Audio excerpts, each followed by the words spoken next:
Hello friends, this is doctor Sardar your family physio. आज इस video में हम एक फीडबैक और लेंगे back pain, neck pain, slip disc, cervical इससे रिलेटेड।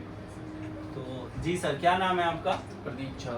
प्रदीप झा जी। आपको कब से प्रॉब्लम फेस कर रहे थे आप, और Around, क्या प्रॉब्लम फेस कर रहे थे आप? 2 years ago बैक पेन का प्रॉब्लम था, नेक का प्रॉब्लम था, right. And recently 1 month ago एक लाइनिंग जैसी बन के आ रही थी राइट हैंड के लेग में। ओके। सो इसकी वजह से थोड़ा डर हुआ कि ऐसे तो नहीं पैरालिसिस भी हो सकता है आगे। Right, father right. को ऐसा कुछ हुआ था। फादर को हुआ था? हाँ, उनका ट्रीटमेंट चला था गरीब लंबा टाइम एम्स में। हम्म, तो इस वजह से मैं पहले से ही अवेयरनेस था मेरे पास इसका। सो मैंने फिर आरएमआई ट्रीटमेंट करवाया, फिर एमआरआई करवाया आरएमआई में, तो उसमें निकला। तो डॉक्टर ने वहीं पे सजेस्ट किया कि आप एक्सरसाइज करो, अगर ज़्यादा कुछ पेन है तो फिर नियरेस्ट कोई फिजियोथेरेपिस्ट हो, आप उनसे मिल करके एडवाइस ले लो। फिर मैंने ऐसे ही गूगल पे सर्च किया, फिर आपका एड्रेस मिला, फिर मैं विजिट किया आपके पास। सो फिर यहाँ से अभी तक का जो ऑब्जर्वेशन है, इम्प्रूवमेंट है, अगर अच्छा इम्प्रूवमेंट है।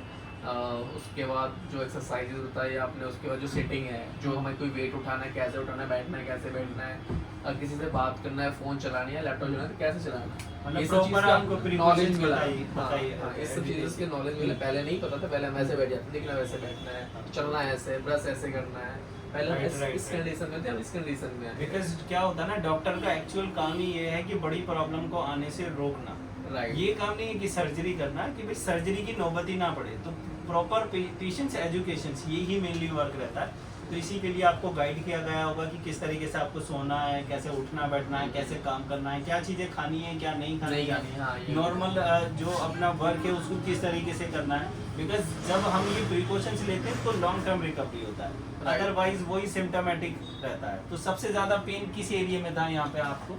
जैसे सबसे ज़्यादा तो यहाँ पे पेन था, जैसे ये L5S1 में हमारे में भी आया था, MRI में भी आया था, हाँ। L5S1 में। हाँ, राइट। और इस दो जगह पे पेन था, दो जगह इस दो जगह पे पेन था, राइट। हम्म। उसके बाद फिर हल्का पेन यहाँ पे था, और जरा फिर इसके बाद यहाँ पे पेन जैसा नहीं था, लेकिन अकड़ के टाइप का था, हाँ, जैसे stiffness थी, tight सा टाइट रहता सा। है। जैसे फिर हम ऐसे रिलैक्स किए, या फिर हमें फिजियोथेरेपी अभी जो हुआ, मालिश वगैरह हुआ या मशीन से हुआ, उससे थोड़ा रिलैक्स हुआ ऐसे। और सेटिंग भी बताया कैसे बैठना है आपको। पहले हमें ये भी नॉलेज नहीं था, हम ऐसे बैठे रहते थे, फोन भी ऐसे चला रहे हैं। तो इस सबसे ये भी रिलेट है, लेकिन जो पेन था, मेन पेन था यहाँ पे था, उससे रिलीफ मिला है अभी। ओके, चलो वेरी गुड। एंड आप लाइनिंग का आपको कहाँ, कौन से एरिया में लाइनिंग जो पेन? लाइनिंग हमारी ना इस एरिया में आ रहा था, ऐसे करके लाइनिंग यहाँ तक जा करके एंड हो रहा था। इस तरीके से कन्वर्ट हो रहा था। ये L45 L5S1 नीचे आने से, साइटिक नर्व कंप्रेस होने से इस तरीके से पेन आता है।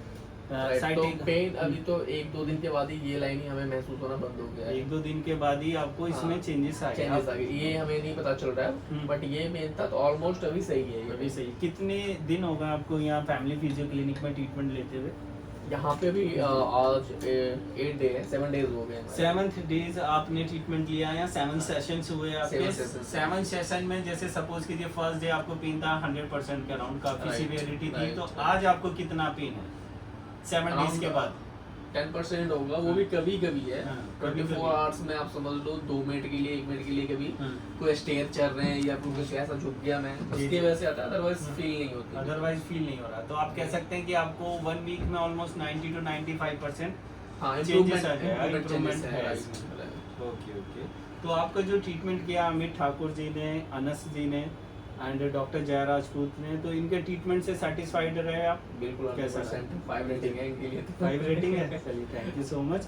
एंड जो फर्स्ट डे आपकी काउंसलिंग करी थी ट्रीटमेंट से पहले डॉक्टर जया राजपूत जी ने, तो उन्होंने जो आपको बताया होगा आपकी प्रॉब्लम से रिलेटेड, जो मतलब पेशेंट्स इन्फॉर्मेशन से और पेशेंट्स एजुकेशन, जो भी आपके जो इश्यूज आप फेस कर रहे थे, तो उनकी काउंसलिंग से आप सेटिस्फाइड हैं उनकी? राइट, मोटिवेशनल था, कैसे हमें एक दूसरे को समझा सकते हैं, वो उनके अंदर कैपेसिटी काफी अच्छी थी कि डीपली हम कैसे बता सकते हैं। कोई अनएजुकेटेड भी होगा तो उनको भी समझा सकते हैं क्या होता है ये चीज़ और कहाँ पे क्या प्रॉब्लम हो सकती है इन फ्यूचर में। तो वो कैपेसिटी काफी अच्छी थी उनमें। बिकॉज हमारा मेन क्या रहता है, जब भी पेशेंट्स विजिट करते हैं तो मेनली पेशेंट अगर समझेंगे प्रॉब्लम क्या है एक्चुअल और रूट कोज पे वर्क होगा, देन तभी जाके लॉन्ग टर्म रिकवरी होगी। अदरवाइज वही है कि हमने ट्रीटमेंट लिया, थोड़ा आराम मिला, फिर बाद में वही, जैसे नॉर्मल फिजियोथेरेपी में क्या होता है कि वो टेंस वगैरह, यूएस वगैरह, यही चीज़ें चलती हैं, वो जब तक लेते हैं तब तक रिलीफ रहता है। जैसे पेन किलर है, पेन किलर जब तक हम खाते हैं तो रिलीफ रहता है, और जब हमने छोड़ दिया तो उसका असर खत्म हो जाता है। जब भी बैक पेन, नेक पेन या साइटिका कोई भी प्रॉब्लम होती है तो फर्स्ट लाइन ऑफ ट्रीटमेंट ही आता है physiotherapy with this 7 techniques rather than any medications और एनी ऑइंटमेंट और एनी पैसिव ट्रीटमेंट। उससे सिर्फ वक्तिया तौर का रिलीफ मिलेगा, टाइम बीइंग के लिए चेंजेस आएगा, जैसे ही असर खत्म होगा देन फिर वहीं लैंड अप हो जाएगा।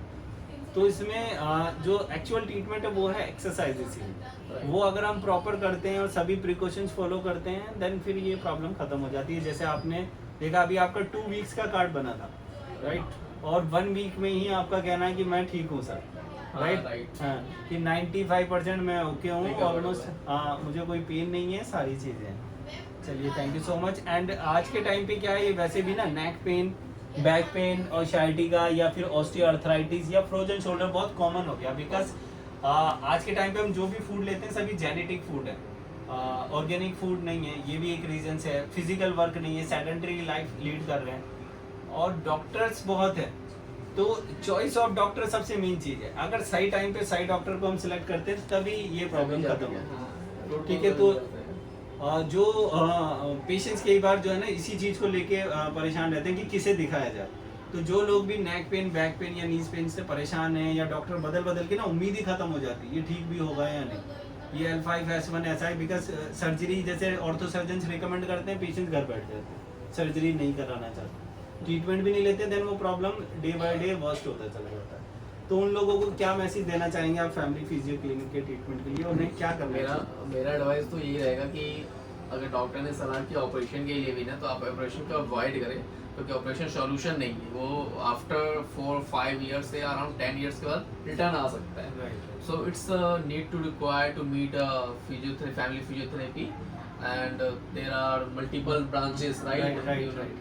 तो कई सारे ब्रांचेस आप वहाँ विजिट कर सकते हैं, और बेस्ट रहेगा कि आप यहाँ पे आ करके प्रैक्टिकली फिजियोथेरेपी लिए एक्सरसाइज करें, फिर अपना इम्प्रूवमेंट देखें हो रहा है कि नहीं हो रहा है, उसमें आपको ज़्यादा बेनिफिट रहेगा, क्योंकि ऑपरेशन एक सॉल्यूशन नहीं है वो। ऑपरेशन तो आप कभी भी जाके कभी भी करवा सकते हो, उसमें कोई डिटेल नहीं है, लेकिन विदाउट ऑपरेशन आपका अगर रिलैक्सेबल या फिर आपका रिजोल्यूशन मिल रहा है तो आप उस पर काम करना बेटर, मैं समझता हूँ बेटर। राइट, वो ही बेटर है। ऑपरेशन लास्ट ऑप्शन होता है, अगर रिकवरी कहीं से भी नहीं मिल रही तो ऑपरेशन तो हम बाद में भी करा सकते हैं, राइट। ऐसा नहीं है कि भाई, और ऑपरेशंस के लिए इजीली जाना भी नहीं चाहते हैं पेशेंट्स भी, बिकॉज उसमें भी श्योरिटी तो होती नहीं, बॉडी भी वीक होता है ना। फिजियोथेरेपी सेशन उसके बाद भी आते हैं, जो एक्सरसाइजेज है 100% उसके बाद भी आना है। तो हमें रिहैब करने से पहले ही अगर हम प्री रिहैब कर लें तो वो प्रॉब्लम बनेगा ही नहीं, राइट। तो ये ही सबसे मेन चीज़ है कि पेशेंट्स एजुकेशन हो, इसी के लिए ये फीडबैक वीडियोस लिए जाते हैं कि पेशेंट्स की हेल्प हो सके। तो फ्रेंड्स, अगर आप या आपके फैमिली मेम्बर्स या कोई भी known to neck pain, back pain, knees pains or shoulder, frozen shoulder से परेशान है तो ये वीडियो आप उनको शेयर कर सकते हैं और उनकी हेल्प कर सकते हैं। Thank you so much.